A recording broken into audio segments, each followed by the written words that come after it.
This episode is brought to you by Trials by Ordeal. Do you have a debate or dilemma that needs to be settled in a final, scientific manner? Ordeal is the trusted name in solutions to the unsoluble. Say you're working on your dissertation and you've come to an impasse with your doctoral committee. Let me tell you, when you pour kerosene on the kindling of your Trial by Fire by Ordeal and strap yourself to the post, they'll start to recognize the persuasiveness of your argument. Do your neighbors think you're a witch? Trial by Water is the no questions asked proof that you haven't been hexing anyone's cattle. Do you and the guy next door disagree over who's responsible for replacing the fence between your yards? Are you going to leave the decision to a trial by 12 people who can't figure out how to get out of jury duty? You need trial by combat to demonstrate that you have the legal and ethical high ground. And now when our listeners use the promo code REREAD, one word, they'll get 2 birthday candles so their kids can resolve their disagreements like the Burmese people. The one with the last candle to burn down was in the right.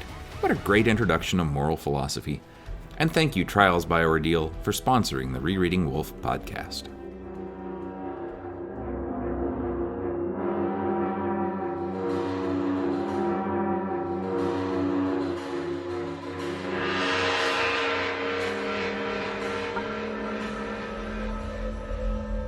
Warning. The following discussion is deliberately riddled with spoilers and unhinged speculation on this nearly 40-year-old book, Gene Wolfe's The Book of the New Sun. You can't read a Gene Wolfe story. You can only reread a Gene Wolfe story. Welcome to Rereading Wolfe. We don't pretend that this is the first time you and we have read these books. We want to understand them in as much detail as possible, and that means considering the works as a whole. Hi, I'm James Wynn. And I'm Craig Brewer. Craig, hit the music. We have errata.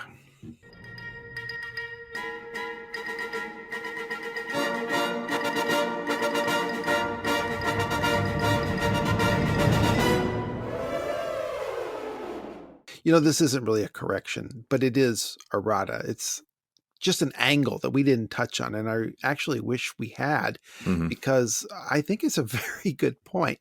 Yeah. On Facebook, Michael Grant points out that Agia is fine with Severian getting secret notes until he mentions his connection to Vodalus and Hildegren's connection to Vodalus. And that's actually true and pretty compelling. I think that he's onto something.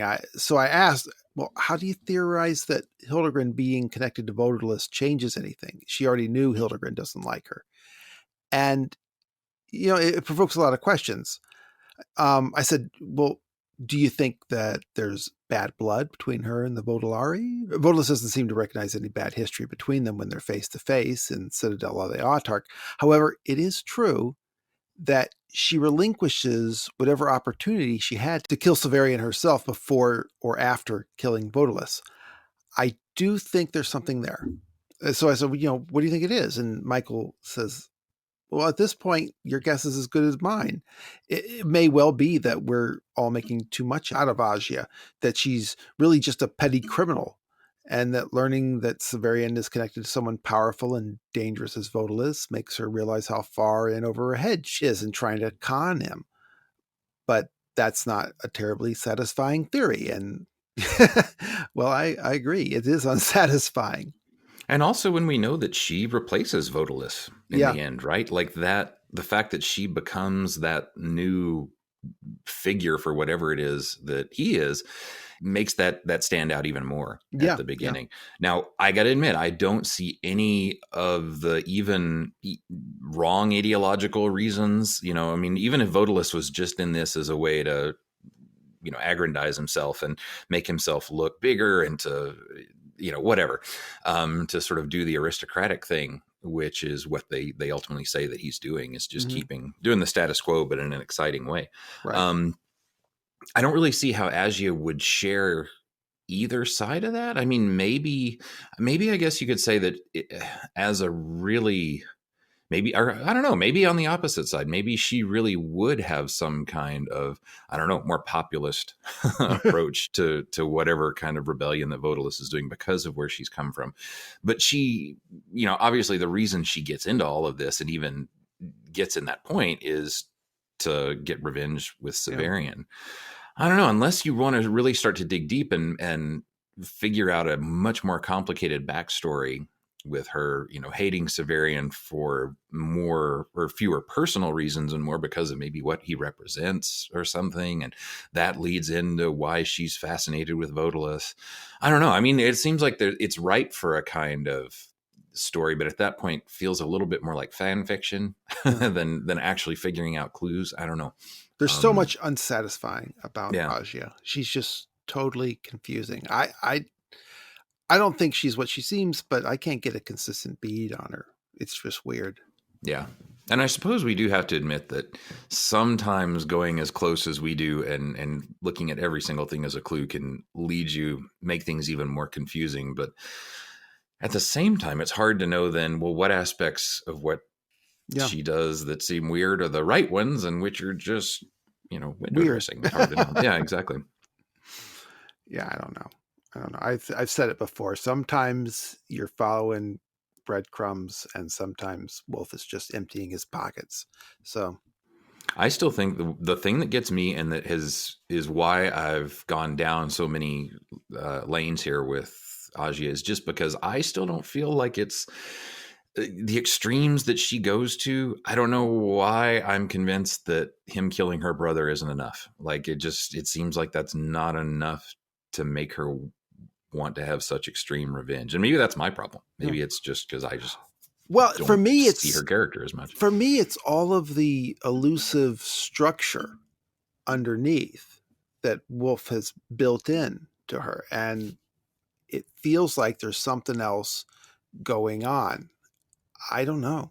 I want to know, but I hope that we're going to discover that there's something we've been missing about Agia that will suddenly reveal itself. But and I still want her to be a witch, so I'll know more about the witches. Or on the run from witches. She's afraid of snakes. Mm-hmm. Yeah. Also on Facebook, this is another, not a correction, but still errata. Sean Michael Robinson chimed in about the Inn of Lost Loves. He says, Dorcas tells Severian later, that's in chapter 30, that her hesitancy about getting new clothes. She says that she did want new clothes, but she didn't want to get them on that day, on that occasion, when she believed Severian would die. Then it would always remind her of that. As for Severian's wine analyzing abilities, given how polluted the Gael is, it is reasonable to assume that, like other cultures sprung from around less desirable sources of water, the citizens of Nessus might drink mild wines with little alcoholic content with most meals simply because the water is bad. And that's a very good point. And it's a very good clarification. Yeah. And they talk about matcha a lot too, right? The South American drink, which I tried specifically because of this book years ago. And loved it. Kind of, it goes up and down. I actually always have some now. Like there are occasions where I'm like, I kind of want to have some right now, but it hasn't by any means replaced coffee. Well, it's just so hard to keep the whole book in perspective while we're doing this and to consider every angle. So thanks, Michael Grant and Sean Michael Robinson, for helping us. And if you are getting sick of Agia, of us talking about her, we're getting there. Yeah. Eventually, we're going to cut her loose, and she'll only make guest appearances from time to time. And then it'll be Dorcas and Jolenta, and there's nothing complicated or controversial about Jolenta. No one's ever argued about that. Mm-mm. Also on Facebook, Mickey Smith says, listening to the Hildegren episode, I had an errant thought. When listening to the discussion of Dorcas saying sun after Severian mentions the sunny sand gardens, the word sun started to semantically satiate. That's where you say a word so many times until it loses its meaning in your mind. I heard it just enough times that I remembered what I think is Wolfe's favorite pun, that sun is a homophone for son, as in, father and son. I think there's a chance that Dorcas, upon seeing Severian's faith, so similar to her son's, Owen's, Severian's father, and hearing him say Sonny, makes maybe even a subconscious connection to her son. It would give a bit of pragmatic reason for her to say that single word. I also like it that it plays on the entire series, being from Severian's point of view. But to Severian, she's just saying son, S-U-N.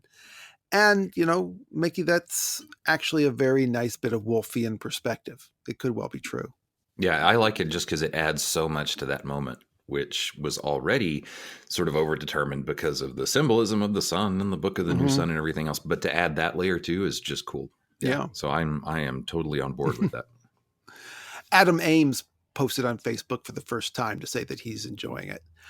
I am so enjoying this podcast, simultaneous conversations via all the various formats. I am at this moment on episode for chapter 22, Dorcas, and saw there's a new one uploaded. So much obvious effort is spent on these quality discussions. I wish I could play with time and shoot ahead to listen to all your future podcasts now. You're teaching me a very important lesson about anticipation and lack of immediate gratification. Thanks again. I wish we could shoot ahead to the future so that they'd be done. Well, you are a workaholic. My mother has the same problem. She starts these projects and then she just spends her time in agony. I want this to be done already.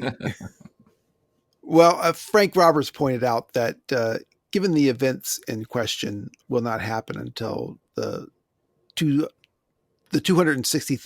907th century, there's really no hurry. Internaut hit us up on email with a theory that at first I thought it was about Father Aneri's mirrors, but it was about a discussion related to the Lake of Birds and the sacred windows in the Book of the Long Sun. Don't worry, this isn't a spoiler really, but if you're worried about it, jump ahead 2 minutes. In the Long Sun, the gods sometimes talk to people through these monitors, and through those monitors, they can actually possess them through their eyes.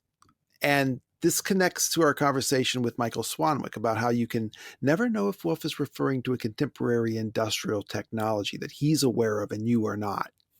Anyway, Internaut said, you mentioned the technological basis for the Long Sun possessions, and I had to chime in. This is actually a real technology that we have. At minimum, the naive version of it. And he linked to a Wikipedia article on optogenetics. Optogenetics is a biological technique that involves the use of light to control neurons that have been genetically modified to express light-sensitive ion channels. It uses a combination of techniques from optics and genetics to control the activities of the individual neurons in living tissues, even with freely moving animals. And, they tried this out on mice and they've been able to control them with light. He figures Gene Wolfe was aware of the technology, but then he came back to say that he'd mentioned all this to Earthlister Gorn and said that, and he said that Long Sun was published a decade before optogenetics took off. Gorn said, there's also nothing about genetic engineering of that sort, not of population-wide optogenetic engineering for possession. It's probably just more in the vein of hypnosis or epilepsy. Internaut was disheartened, but I'm not so sure. First of all, at one point, the goddess Echidna summoned snakes out of all the backyard gardens in the area. I think widespread genetic tinkering is the easiest explanation for a lot of things we see. Also, these concepts show up in scientific papers well before they reach the level of experimentation. But if Wolfe had not already heard of it, then he at least predicted the technology. And at last, Craig, we got a review on Apple Podcasts. The shortest one so far, I think, too. Yeah. It's not a competition, people. This one is from Professor Garrison, who listens to the podcast on YouTube. By the way, we have over 100 subscribers on YouTube now. His review is entitled, Love It. And he says, makes other Gene Wolfe podcasts cute little niche podcasts. Aww. 5 stars. Thank you so much, Professor Garrison. I'm glad you're enjoying it. Yes, indeed. And you know what else I enjoy, Craig? I enjoy a good public fight. Thought you were going to say public flogging for Well, that's another chapter. So let's go ahead and get to it. Chapter 27. Is he dead? Severian starts this chapter with an interesting introduction. The Sanguinary Fields, of which all my readers will have heard, though some, I hope, will never have visited. So at this moment, Severian seems to be imagining a Commonwealth audience. Mm-hmm. He has yet to consider as he will later in this narration, what he will eventually do with this book. Yeah, and it's also very contemporary, right? Like Mm-hmm. he talks about how he wanted to keep the book for, if not for posterity, at least he expected it to be hidden in Elton's library forever. Right. So yeah, now to be talking about something that's been there, although I guess things in Nessus and in Earth at this point have stayed around for millennia, so it wouldn't Who knows? be Yeah. too much of a stretch. Yeah. Also, is he relating an attitude toward dueling that we've picked up on from people like Hildegren? An attitude common in the early 19th century, that it was disreputable. To use an old word, that it is dissolute, degenerate, and immoral. And there's that Flower of Dissolution title. Well, I kind of like that approach because he definitely is going to talk about why it's better than murder, in just a few paragraphs here. Right. And he does give a defense of it. So it's kind of a neat way to think that maybe what he's doing here is sort of suggesting that, yeah, I mean, maybe you have heard of this thing, but hopefully you won't have sullied yourself with it. But I like the idea that that's maybe to him an old fashioned idea. Yeah. Well, maybe he comes to the conclusion that it's a necessary evil to some extent. I don't know. The Sanguinary Fields are in the northwest of the built sections of Nessus, as he calls them. This is the first time Nessus is referred to as the capital of the Commonwealth. And that seems obvious enough. It's clearly the largest city in the Commonwealth. But being the capital definitively means it is the seat of government. And Nessus is, of course, not the seat of government. That is at House Absolute.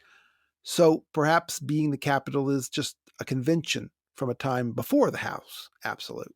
It could be. And they talk so much about how the House Absolute moves.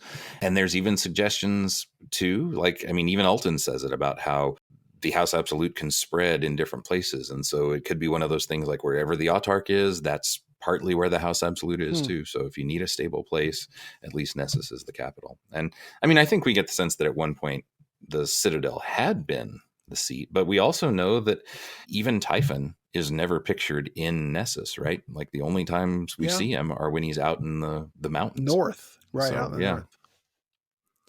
The fields themselves are located between, quote, a residential enclave of city armigers and the barracks and stables of the, I'm going to mess this one up, the Zenagi of the Blue Demarchi. That's probably how I would have said it before. That's the only time we get that term too, Zenagi. It doesn't show up. And so it's not clear to me whether that was supposed to be like a proper noun or whether it's like designates, a certain kind of troop. I just wasn't sure. We see Demarchi again. It came up before. They were bringing prisoners to the tower. Right. And it was obvious that they had seen battle though. Right. And we don't get the Blue Demarchi again, though, do we? Like as if it was this specific regiment. Yeah. So it's one of the few times that they're sort of labeled out as, a specific group of military like that. Well, Zenagi is a French word. So any French speakers out there who can help me out with that pronunciation. There is a lot to unpack here. What is a city armiger? Obviously, it's a body comprised of armiger class with special duties relating to the city's defense, but it's not a barrack. So I guess they live there with their families. I don't know. On the other side are the barracks and stable of the Zenagi of the Blue Demarchi. And Wolfe actually does give us help with that word Zenagi in Castle of the Otter and Castle of Days. Wolfe says, a cavalry unit normally consisting of about 500 men, but the soldiers in question are the Blue Demarchi. Today we would say something like the Blue Armored Infantry. And they appear to be organized along infantry lines and commanded by a chiliarch, so they can be assumed to have nominal strength of 1,000. So a large group. Yeah. And if they're cavalry, then that's quite a large structure, or at least set of structures that he's talking about, to have both barracks and stables. Yeah, and they're Demarchi, which means that they're trained to fight two different ways. In the Greek, they were cavalry who would then have to quickly jump off their horses and be infantry.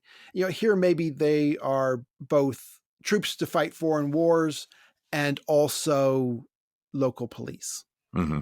Because they do come and bring prisoners to the Mattachin.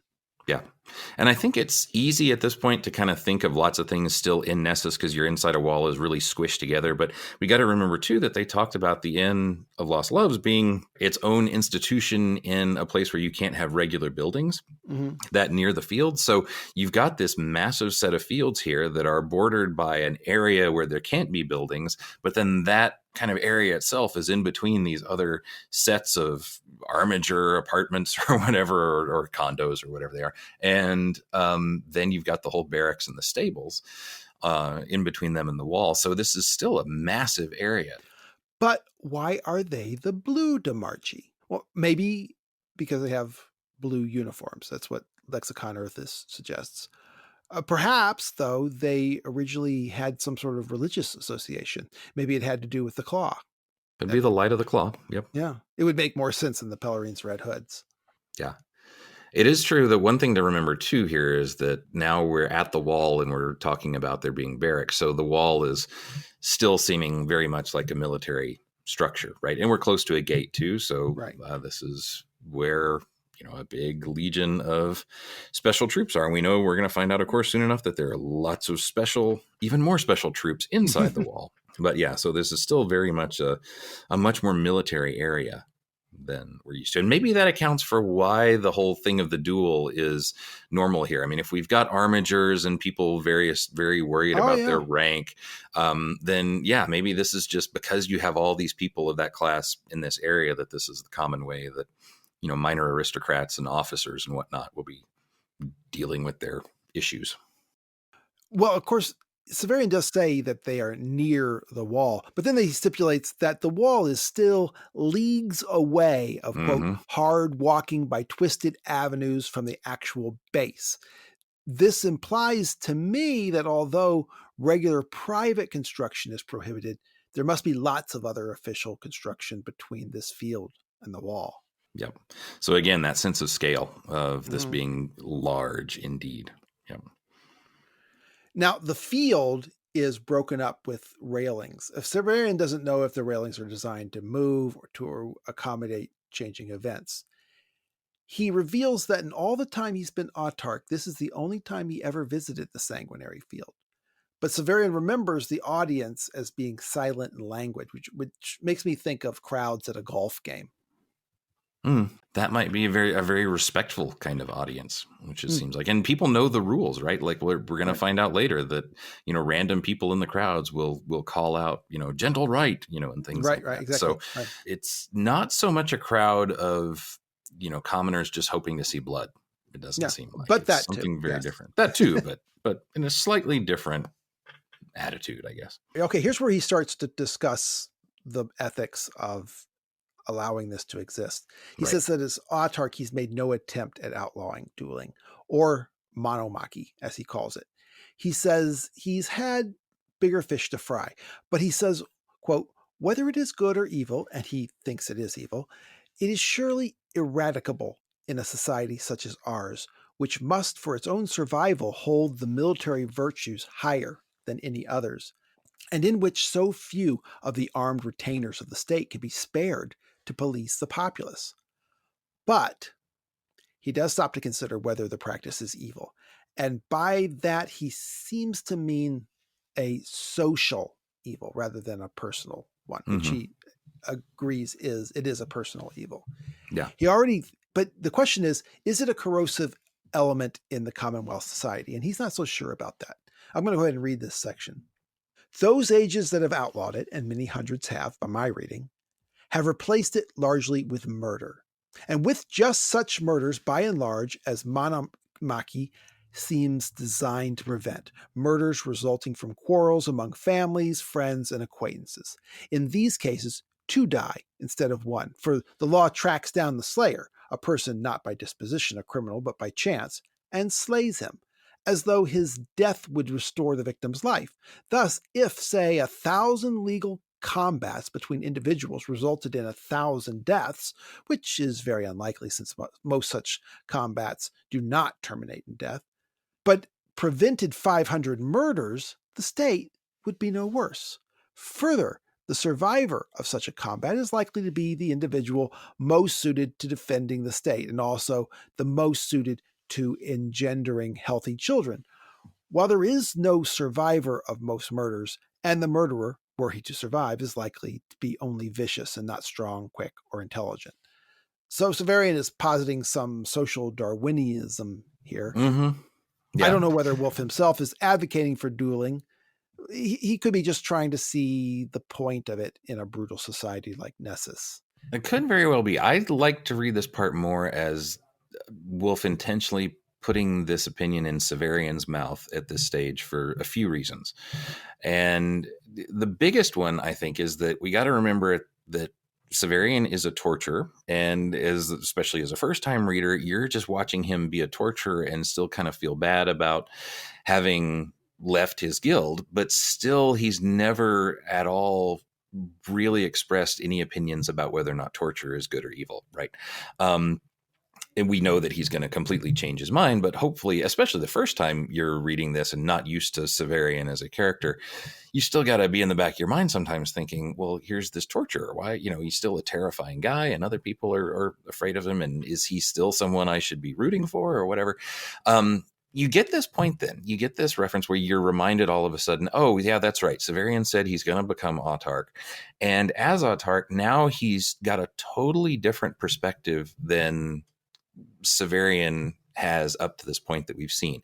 Because now he's making pretty clear moral statements that, yeah, I think honestly, killing someone is evil. It's, like you said, as a personal evil. He just comes pretty much right out and says, yeah, which I think it is.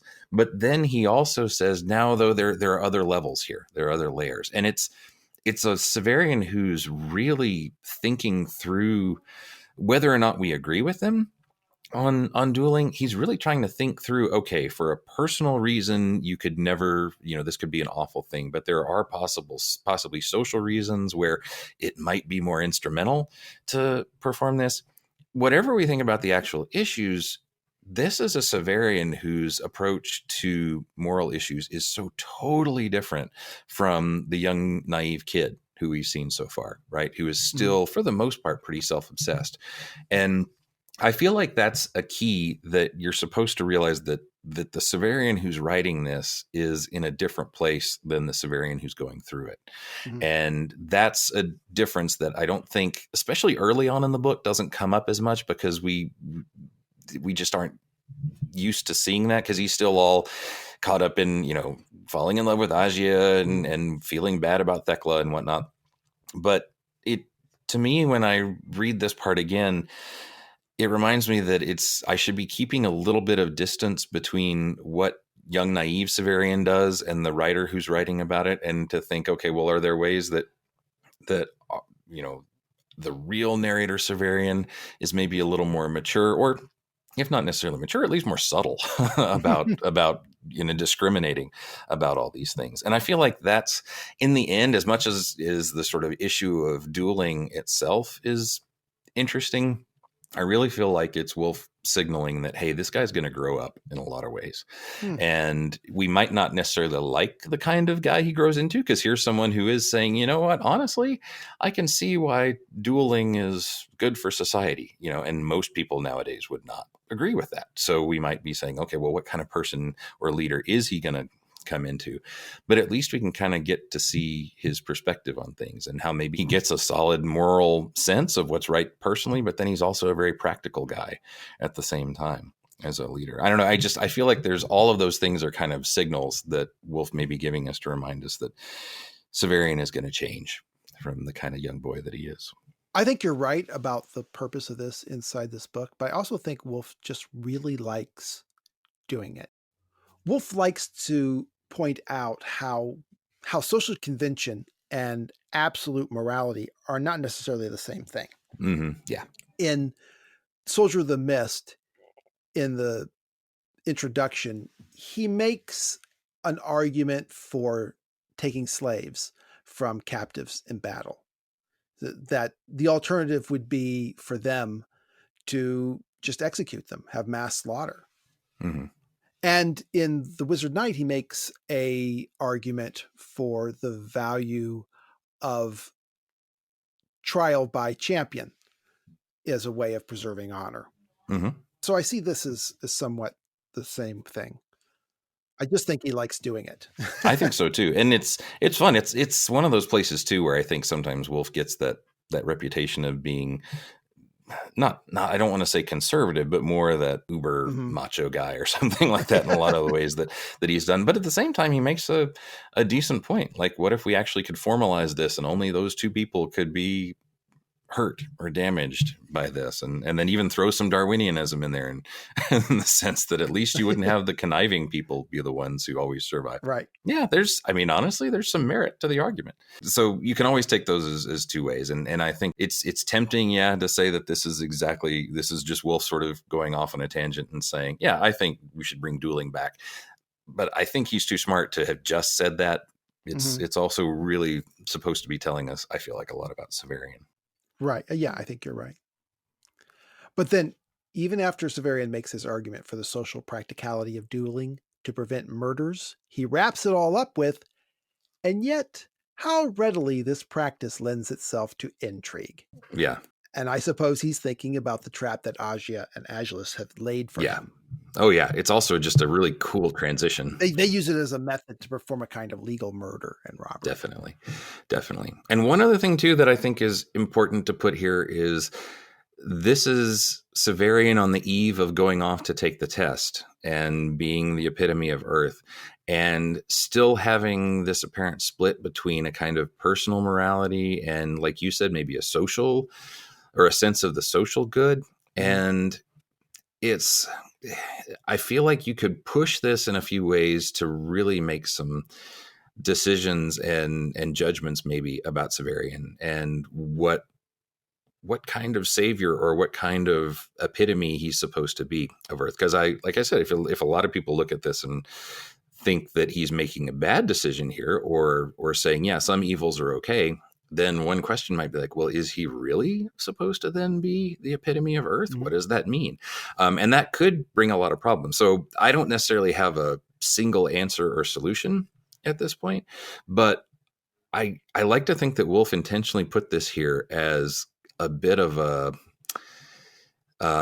challenge. It's something that, of course, this whole book is set up to do, that here's someone who is awful in all kinds of ways, starts off as a torturer, but gets better over time, but never becomes perfect by any stretch of the imagination. There's nothing, I don't think Severian or Wolfe would ever claim that Severian is a flawless guy. Right. But here's a moment where it's right before he goes on the trip, and he's saying things that don't necessarily seem particularly Christ-like. and that's very intentional, I feel like, to really challenge us on what we think about Severian. Well, he's a man who has to make a decision among a lot of bad options. Oh, yeah. And I think that's part of it. I mean, we can talk about the sort of theology in the end, but yeah, I mean, there's a lot here about how awful things lead to good things. Yeah. So as they approach the combat areas, they hear the combatants calling out their names, quote, above the trilling of the hylas. Hylas are tree frogs. It's no more complicated than that. But the name does have a mythical context. The family of frogs were named after Hercules' servant and lover Hylas, who during the journey of Argo was abducted by water nymphs who just took a fancy to him, and he was never found. Hercules stayed to look for him, and that's why he dropped out of that epic. Anyway, the combatants shout their names. Cadro of the 17 Stones. That's an interesting one, because this is Agelus in disguise. If you believe that Agia and Agelus are manipulators for the Megatherians, then this is a good handle for you. Other than a girl in House Azure being 17 years old, this is the second reference to the number 17 in this book, and the last time in Shadow of the Torturer. As I think I've explained in the comment sections previously, there are good mathematical reasons for why Wolfe chose the number 17 to associate with the Megatherians. In case I didn't talk about it, I'll provide a link to the Reddit post where I explained it in the show notes. Yep. Also, the name Cadro. Usually, but not always, the etymology of the name doesn't seem to provide any insight into why it was selected. But in this case, the most credible original meaning of the name, this fake name that Agelus is using, is battlefield.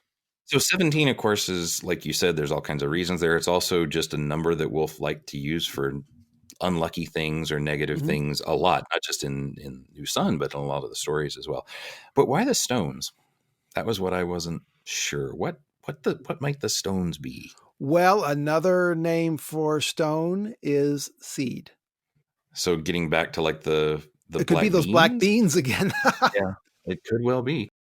There's also the well, I don't know. I was going to say there's also the seed or that she hands him, but that doesn't really connect to the Megatherian. Maybe that's the 17th. Maybe he's the 17th maybe one. So that's it. That's the 17th one. But yeah, stone could be seeds. I wasn't sure of anything else. I was trying to make, is there any connection to the stone town?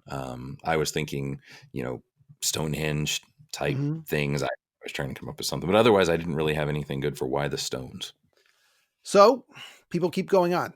Sabas of the parted meadow. Laurentia of the house of the harp. This is a woman.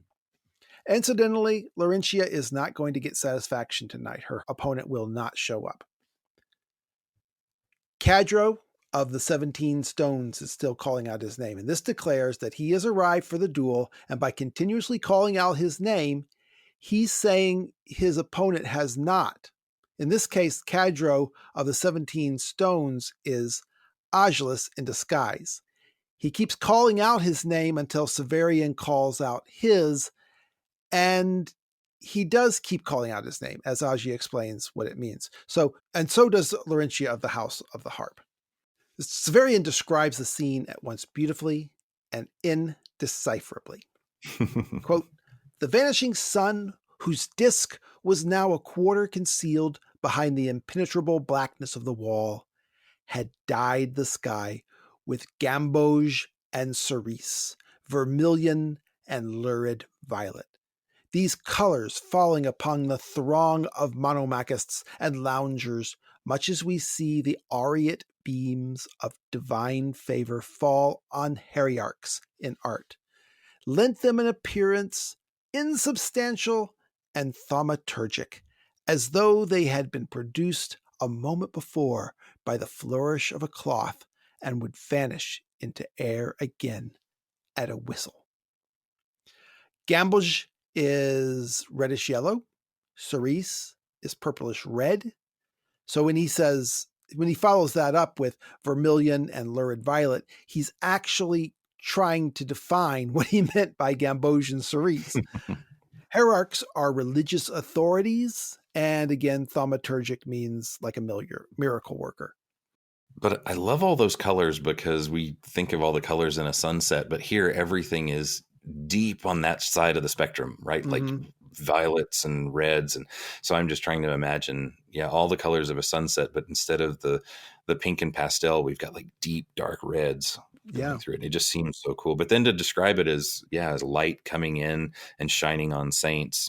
But in this case, it's not saints, but it's loungers and people who are about to kill each other. Right. It's not a holy light at this point.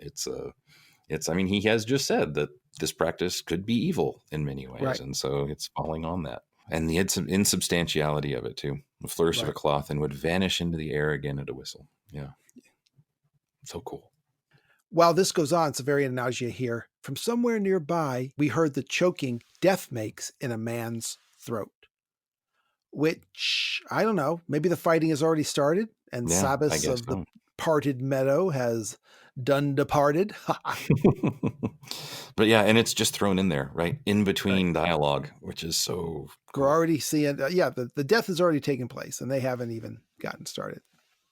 So Severian tells Agia to call out Severian of the Manachin Tower, but Agia suddenly isn't participating, either because she doesn't want to be publicly associated with Severian because she's plotting against him, or because she's developed misgivings about killing him. Of course, I think the latter. She says, I'm not your servant. Bawl it out yourself if you want it bawled. Don't look at me like that, Severian. I wish we hadn't come. There you go. I'm not going to say this comes out of the blue because of everything we've been talking about, but just a few pages ago, she was sitting there worried that Severian was going to find out what she was doing and wouldn't go through with whatever she was going to. And now all of a sudden she's not backing out of it, but she's so hesitant to help. Yeah, she's not facilitating at all. Yeah, she is absolutely conflicted at this point. Right. Yeah, very much. She can't decide which one she wants to take. Mm-hmm. But she does finally do it in a very hostile way. Remember, they're in the middle of a breakup. Severian of the torturers, Severian of the citadel, of the tower of pain, death has come. Severian smacks her just below the ear, and she hits the ground. Pretty risky for the people around them because she's still carrying the avern. Mm-hmm. And then we get something interesting. I'll just read this conversation. Dorcas gripped my arm. You ought not to have done that, Severian. It was only the flat of my hand. She'll be all right. She will hate you even more. Then you think she hates me now? Dorcas did not answer. What do you think of that? Yeah, there's all kinds of stuff going on here. There's the frustration. There's also this weird sense that Severian didn't realize that she was mad at him. There's also the sense that it's all right that he did what he did just to smack her down like that. He doesn't realize she hates him. Yeah, I know. He doesn't see hate in her. And we've talked about how maybe she was in love with him and had this crush on him and things like that, but he doesn't understand the depth and complexity of what's going on here. Right, of love and hate, and how you can how you can love something and hate it because you love it. Yeah. And Dorcas does. Yeah. She doesn't even answer. When he asks, does she think she hates me? She doesn't answer because it's a complicated answer. Yeah. So Dorcas is already being much more insightful into relationships than Severian is going to be for a long time. Right. And that could be one reason why she eventually moves away from him, just because he may not be growing up fast enough for her. Of course, she's older in a certain sense. She has some things to do too. And yeah, absolutely. But so much happens just in those few little reactions back and forth there that it's so, I mean, it's economically written, right? But it tells us so much about all three of these characters, I feel like. Right. Finally, Severian says someone carrying an avern some distance away starts coming toward them. So the fighting area is fenced off with an opening at either end. It's 15 strides in diameter. If a pace is a foot, I suppose a stride would be a yard, 3 feet. So a circle, 45 feet in diameter. The E4, that is the judge, says something that kind of reminds me of Thunderdome. He says, the adjudication of the avern has been offered and accepted. Here is the place. The time is now. This is not a referee job I would want. I mean, one thing to get like punched when you're a boxer. It's another thing when they're swinging avern leaves all over the place. Or any other type of weapon. I suppose that's not all they do. That's the only thing I wondered too. Like if they're throwing the avern leaves and there's a crowd in a circle around this is terribly dangerous. Oh, but that comes up. Yes. Mm-hmm. Oh, you just hang right on. Well, now they have to choose whether to fight with whatever they're wearing or naked or armed, whatever. Dorcas demonstrates that while she's a bit of a daisy, she's actually a pretty good advocate. Mm-hmm. Better than Severian has ever been for himself. She says, naked, that man is in armor. The guy Severian's fighting, the E4 calls him the Septentrion, is wearing his elaborate helm that has already been described. It leaves his ears exposed to better hear the grazel and orders. A grazel is a signaling horn during battle. He doesn't speak, that is, Agelus. He just slowly shakes his head no with his helmet on. And, quote, in the shadow behind the cheekpiece, I thought I saw a narrow band of black and tried to recall where I had seen such a thing before. So here we get back to the black bands that so much is made of and are never explained. Yeah. Although I guess there is an explanation in the sense that it's what starts to help him identify that this is Agelus, but that's not a real explanation. There are so many other things. He could have had like a tattoo or a birthmark or something. It's what use he put it to. And of course, we also got to mention that, this is another point where Severian knows he should remember something, but he's having trouble really bringing it up. But let's be honest, he's had a big day. That's right. He doesn't have time to go back into his mind and find the moment and wander about in his memories to bring it back. And a lot has happened since in between then. So, yep. So the E4 says, "You refuse, Hipparch?" And Agelus in disguise says, "The men of my country do not go naked save in the presence of women alone." But Dorcas... Hold up though 1 second, because he says the men of my country, and that's one of the only times that we really get any sense of like different regions. Like in the rest of it, there's the Ashians, and then there's people from the north or the south or people from around Lake Diaturna. But the word country, I mean, that could well just mean the people of my area or the people my region. It used to be that people, when they referred to their state, talked about their country. But it's interesting to me that he's talking about this as different customs that maybe these other people aren't aware of, but here he is. Exactly. And it just stands out because it's not something that usually comes up when he meets other people quite so much. It does in certain cases.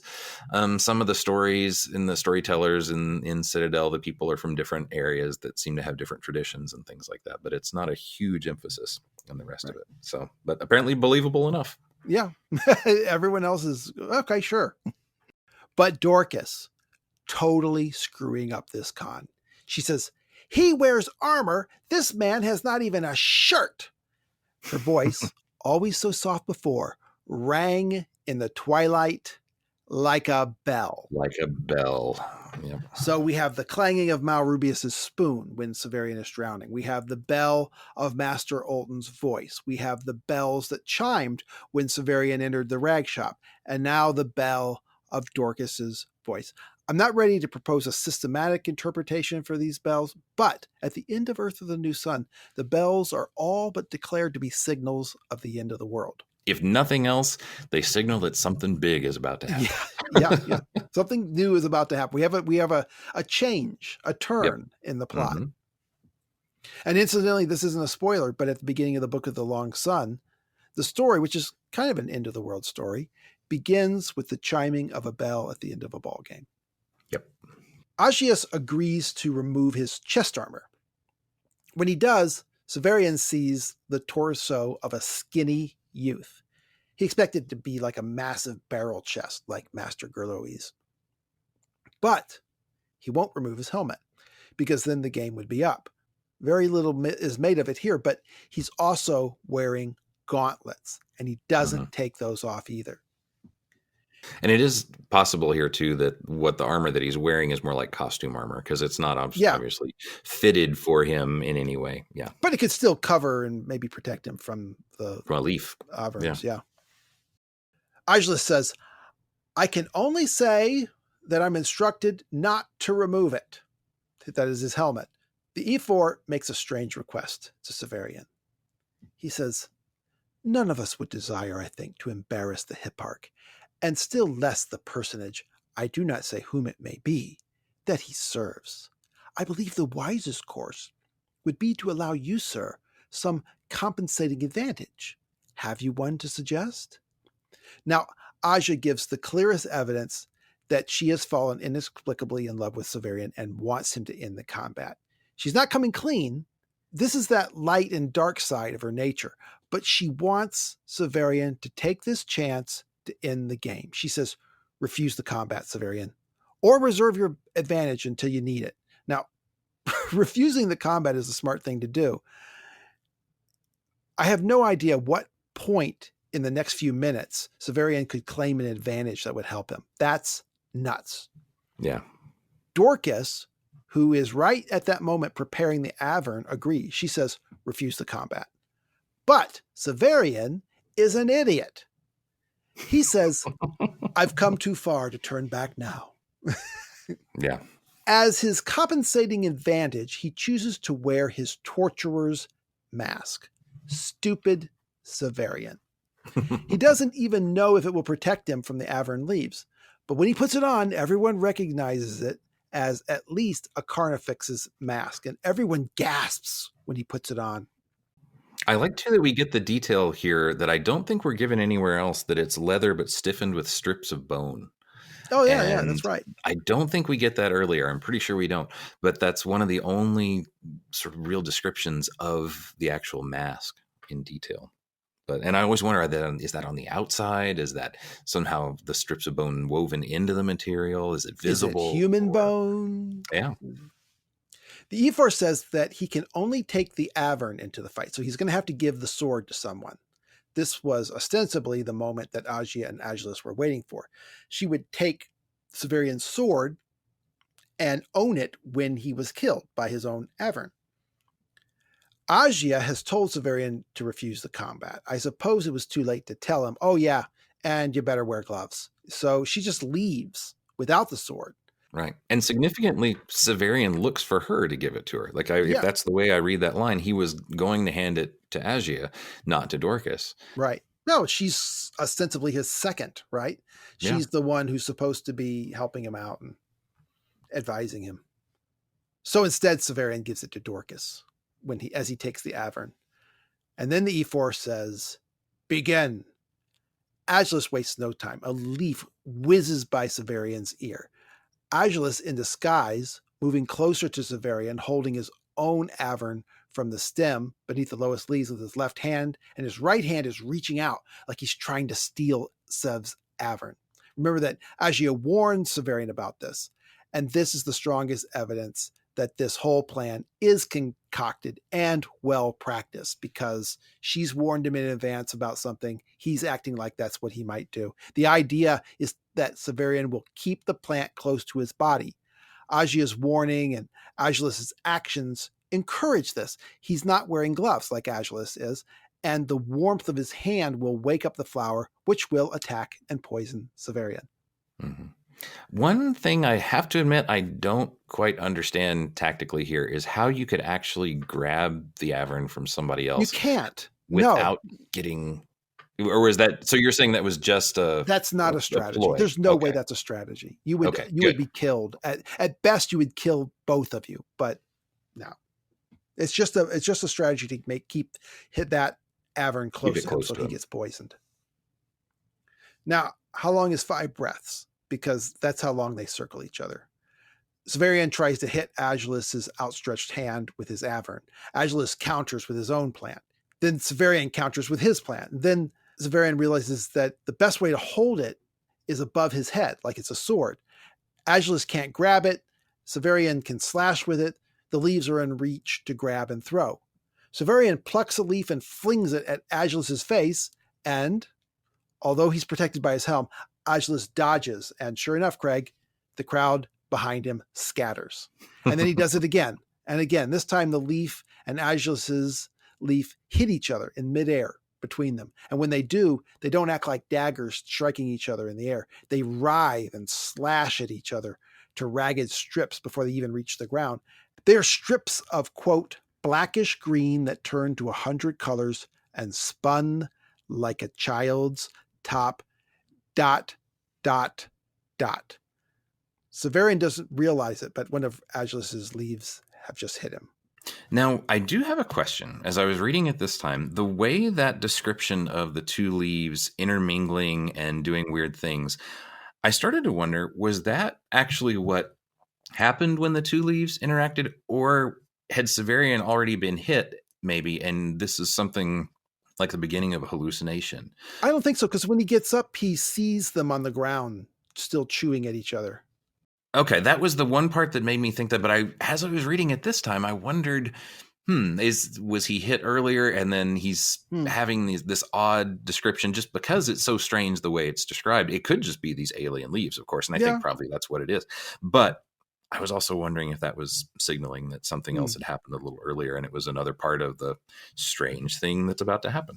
Yeah, well, that's a very interesting description of what's happening from his point of view. Mm-hmm. I'll read it. Something or someone was pressing against my back.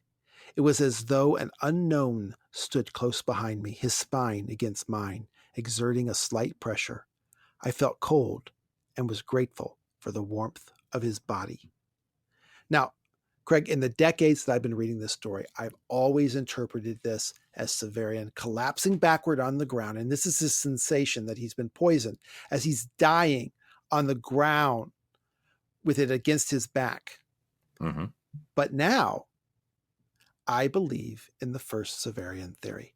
Now I believe all the miracles of the claw are done by the first Severian. I just have a very different perspective. This is the first Severian being sensed. He is at this point interacting with Severian while circumfused to the borders of Bria, the way Sancha's cat is with Sancha. That is why these two Severians can interact without imploding. The claw glows blue when Severian is acting, like the blue light in Father Aniri's presence chamber. The reason it glows, I'd say, is because the thorn has Severian's blood on it. First Severian's blood. People have often surmised that Severian's resurrection is due to the claw being in his sabretache without him knowing. And that's a really deep misdirection on Wolfe's part, since for a first-time reader, they have no inkling that Severian already resurrected Triskelly without the use of the claw. But whether you agree with me or with the traditional consensus of what's going on, we can probably agree that the claw right now is glowing like crazy inside that sabretache. So we'll talk about First Severian a little bit more, but a couple of questions that we should ask just because they've been thrown around a lot. So one is, did he actually die? Did he die and get resurrected, or did the claw keep him from dying? Now, maybe that's splitting hairs. I don't know, but I know that is an issue that comes up a lot of times, especially if we're trying to think about Severian and his identity and whether or not he has been resurrected or whether or not he's got some kind of straight timeline, or whether this is just one of many times when he's been resurrected, possibly by drowning in the Guile before as well. Well, if he died and just had no memory of what happened while he was dead, then he wouldn't have known that he had died, right? It would have been, it was a short time anyway. If he's dying, and there actually is evidence that when you get hit with a leaf, it takes a while to die. We'll get that in a minute. So if I was going to guess, I'd say he didn't die. He was dying and then was suddenly healed. Mm-hmm. Another thing, too, is that sense of how he describes something else. So even if it is First Severian, that feeling that he has, you know, we've talked before about the mechanics of, well, where is First Severian in all this? Is he there metaphysically, or is he there like as one of the guys in the crowd doing something? You know, we don't really know the mechanics. I don't think he is probably literally lying on his back on his stomach under the ground and pushing on Severian. But it does make an interesting idea here that what Severian feels is kind of like a weird mirror image of himself, right? A warm mirror image, that to have someone on his back, spine against spine, especially just having come from that whole, not too many chapters ago, about talking about mirrors and traveling and whatnot. Is there something about reflections and mirrors that have to do with how resurrection takes place, or how healing takes place, or at least just how the action of the claw works? That might be an interesting thing to follow, just because he does talk about a spine pressing on my back. And I don't necessarily know what to make of it, but the image seems readily available. Yeah. Well, I mean, if you believe that it's the first Severian who is his mirror image, and that he is in Father Aniri's mirror world, and that's how he's interacting, then, well, yeah, you have all kinds of mirrors there. Yeah, that is true.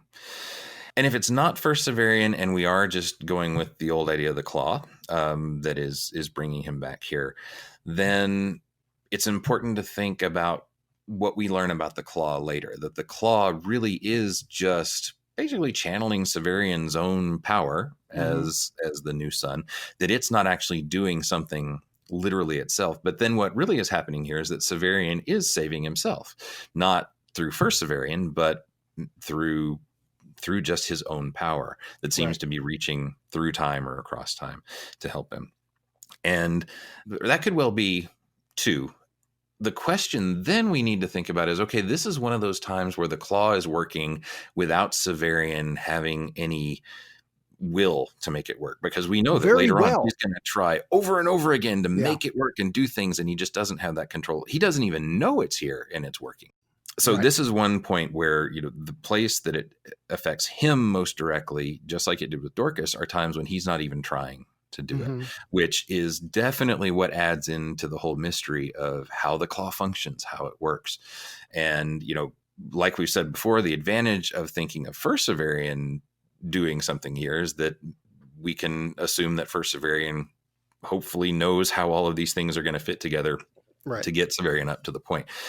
If we don't have that, then it starts to get very confusing about the motivations for how the claw works. Obviously, he's got to stay alive in order to keep going with his whole thing like that. But also, it's just then a question of, well, when does this power kick in, and how does it kick in, and why does it work at certain times? And there's no anxiety. You could say, well, it happens because he's so anxious or because, he's stressed. Yeah. But Severian, at least consciously, he's not aware that there's any kind of struggle. Yeah. And all we know at this point is that the feeling that he has is that someone else is with him, not a force, not something, but an actual person is there with him, and that he feels that warmth. I think that's the only time when the claw works or does something that he describes it as being in the presence of another person.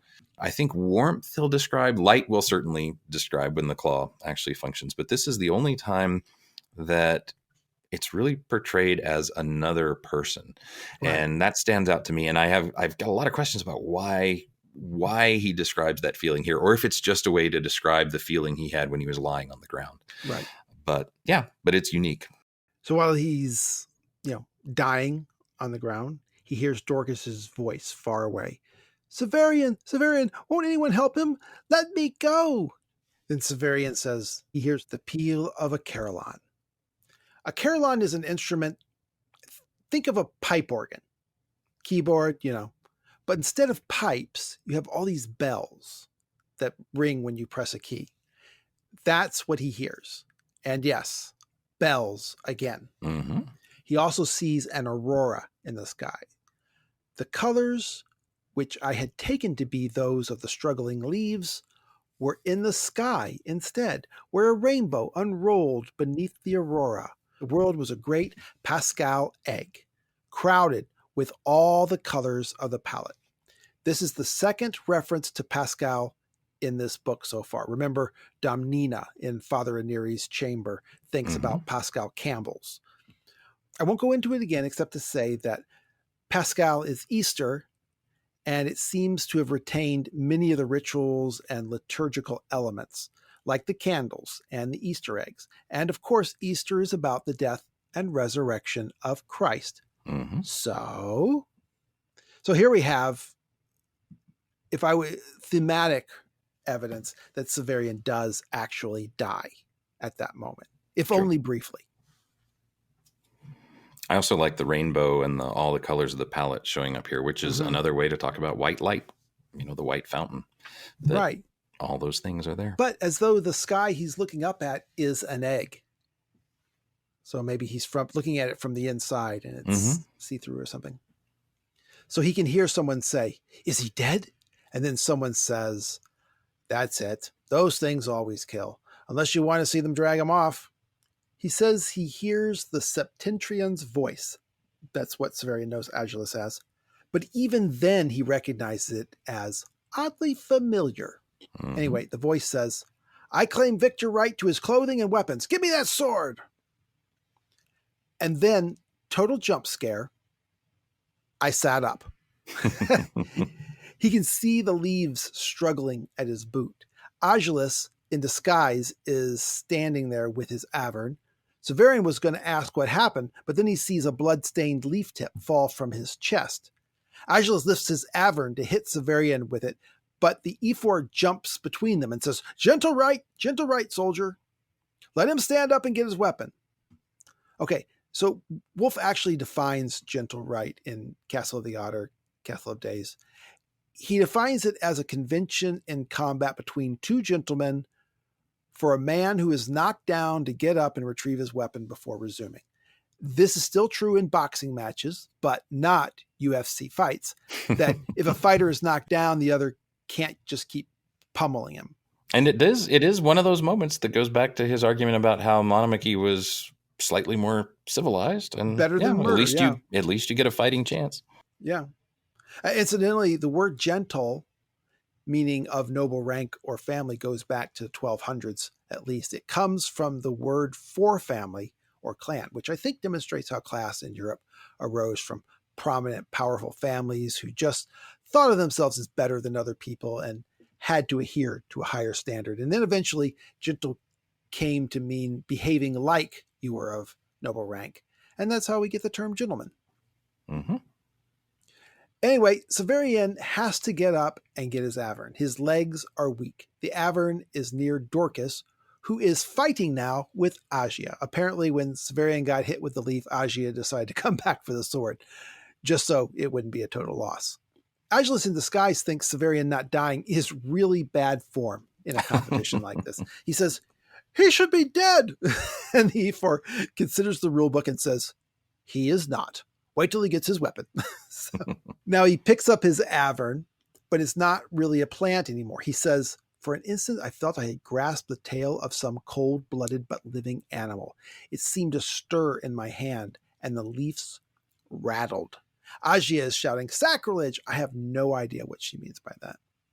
One thing I wondered about the avern rattling and feeling like it moved or something made me wonder, when they first see the flowers, he talks about them seeming otherworldly. And I just was wondering if this was suggesting that something about him having been touched with the power of the white fountain was that the avern was really evil and it was reacting to being that close in the proximity of some miraculous thing happening like that. I don't know.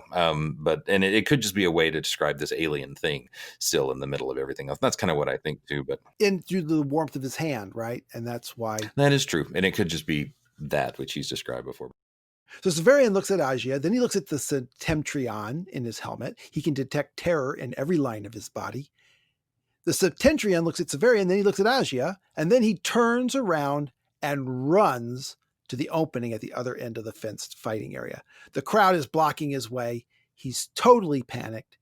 He starts whipping the crowd with his avern left and right, and the people are screaming. Now that's a good argument against Monomoky right there. It's like getting the first row at a Gallagher concert or something like that. Yeah. So. At least if you go to a duel with averns, yeah, stay far away. Meanwhile, Severian's avern is moving around and pulling him backwards. The avern is gone, and then Dorcas has grabbed his hand. Hears Agia scream, "Agilus!" And then he hears the woman, Laurentia of the House of the Harp, still calling for her challenger. And now, Craig, the chapter ends here in the middle of all this chaos, and the next one begins in that frustrating way that this volume will end and the next one will begin, with what happens now and immediately after only being dripped out little by little. I want to skip to Severian's conversation with Dorcas in the next chapter, chapter 28, the Carnifex. I want to clarify what's going on here, and then we'll take the rest of the chapter next time. But I want to cut through some of Wolfe's tendency to occlude. All right. But I will say it is fun to end it this way because you just have no idea. It is a good cliffhangery kind of thing, but it's so fun. But I also like the fact that it ends with that echo of another person still calling for a duel that may not happen, which again suggests to me that it's like, this didn't need to happen this way. Now that may not be true of the whole larger plot of setting things in motion, but just that battle, that duel that still isn't going to happen. It's still sort of ringing in the background of, you could have run, exactly. You could have gone, and Agilus and Agia could have run too, or could have done something different. It's just sort of a nice way to end a tragic thing like this. So Dorcas later, when Severian is recuperating, she'll explain what happened. She says almost at once, Severian was hit by a leaf in the chest. It took far longer to tell it than to do it. And in fact, remember that Severian did a couple jabs at Agilus with the avern and threw a couple of leaves, and then he was hit. So yeah, it happened really quickly. Dorcas says, "I remember seeing the leaf, a horrible thing, like a flatworm made of iron, half in your body and turning red as it drank your blood. Yikes." Then it fell away. Dorcas says the next few moments were really strange. It was as though everything I had seen had been wrong, but it wasn't wrong. I remember what I saw. You got up again, and you looked, I don't know, as if you were lost or some part of you was far away. After Severian got up and got his avern, Agilus, still in disguise, his avern was still inert. But Severian's had begun to writhe and open its flower completely. Remember the blossoms, they were already half open, looking like a rose blossom. But now it opened completely, and there was something underneath, something else, a face, like the face poison would have if poison had a face. Severian didn't notice this, however. The face began to curl toward him slowly, like it was waking up. Agilus in disguise was just staring at him in disbelief, and then he turned and ran away. But the people blocked him because they didn't want him to leave until someone got killed. So that was when he started whipping people with his avern. Dorcas says, it wasn't just that he struck them. The avern struck at them after the first two, like a snake. People who only got cut by the leaves didn't die right away. They screamed, and some of them ran and fell and got up and ran again, as if they were blind, knocking other people down. We'll find out in 2 chapters that 9 people were killed. Finally, a big man hit Agilus from behind, a woman who had been fighting somewhere else. I'm pretty sure that was poor Laurentia of the House of the Harp. She comes with a bracamard and cut the avern, splitting it in 2, right down, vertically down the stem. A bracamard is a sword that curves upward, like a cutlass or a falchion. Dorcas knows something about swords. Some men hold Agilus, and Laurentia whacks him on the helmet with her sword. Dorcas sees the avern bending towards Severian's face. He's still mostly out of it. So she takes Severian's sword. Because of the way it's made, it's heavy at first, and then it becomes light as the mercury flows toward the pommel. And then she chops the avern down the stem vertically, like Laurentia did, with all the strength she had. Fortunately, she forgot to take the sheath off, so she only knocked the avern out of his hand instead of chopping his hand off. Then she takes his hand and leads him away from the fields. She notices how cold it is when the sun goes down, so she wraps Severian in his cloak, which, Craig, seems to warm him. So maybe this confirms Michael Swanwick's theory that the cloak doesn't just absorb visible light, but radioactive light as well. So it's warm when it came out of the dryer or something. So they get back to the city proper, but there's no place for Severian to lie down. There's just big houses with terraces and balustrades. A balustrade is an ornamental barrier consisting of, balusters, like columns.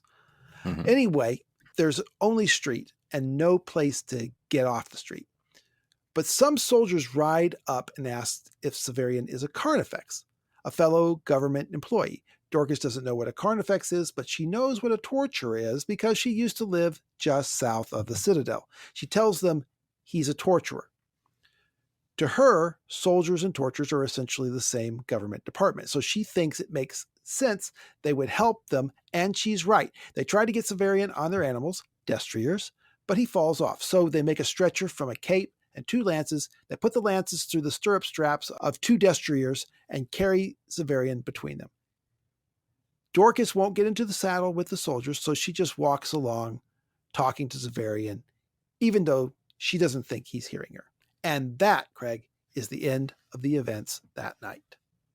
That face in the avern, do you have any ideas about that? As if it was the face of poison itself. Well, it's like an ugly creature. It's a creature. It's not a flower. It looks, we think of it looking analogous to a flower, but it's not a flower. It's an animal. I don't know what it lives on, though. The thing I was thinking about, though, is that that's kind of like an evil green man, right? Like we have a plant and animal creature, but here's one that's just still carnivorous, which I guess is kind of the anti-point of the green man, right? Like the whole point of the green man is so that you don't have to kill other creatures anymore. It's more symbiotic. It's not even clear that it's carnivorous. I don't even... Yeah, or just although murderous. The warmth, it does bend toward warmth, so maybe it does potentially. Right. And that goes well with all the other sort of alien creatures we're going to find out, like the Notchules, right, which seek out warmth. And so it's definitely fits with that kind of dangerous alien thing that we have. But and of course, something that is black and feeds off warmth is definitely we're dealing with sort of typical evil kinds of symbols here, like that. Right. Or Severian's cloak. Yeah, it's another one of those things where you got the symbols that work in different ways. So I do like that with Swanwick's idea. I hadn't thought about that in the Notchules before, about how they're similar now, but used in different ways. I like that. We'll have to come back to that. But yeah, so that was the one thing that stands out there to me, is that we get the Avern as seeming even more malicious in the way that Dorcas describes it. Yeah. Scary flower. I don't think I'll grow any. All right, so next episode is the Carnifex. Severian is recuperating, and he gets a job, his first job. This is also the end of Severian's first day since he got out of bed with Baldanders. It's just over, maybe a day and a half since he left the tower. It has been a very long day. Yeah, he must be exhausted. He barely got any sleep.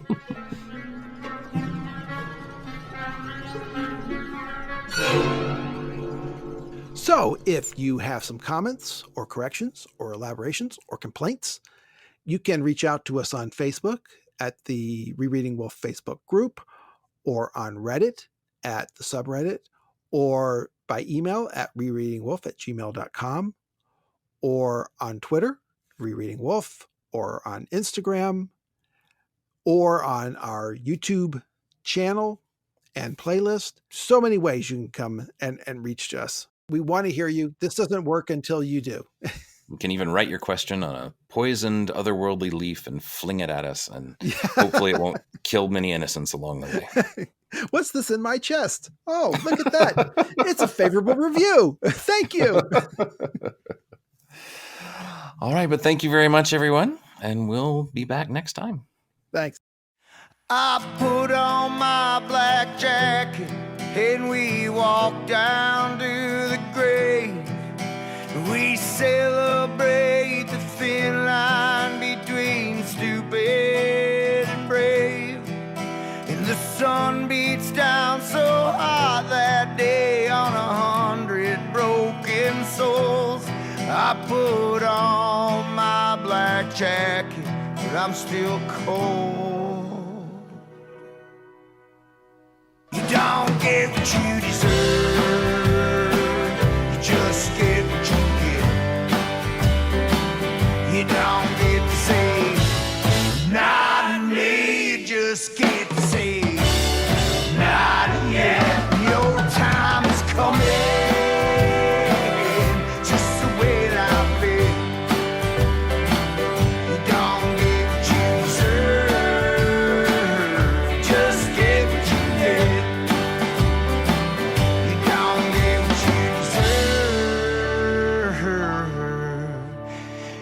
Just get what you get.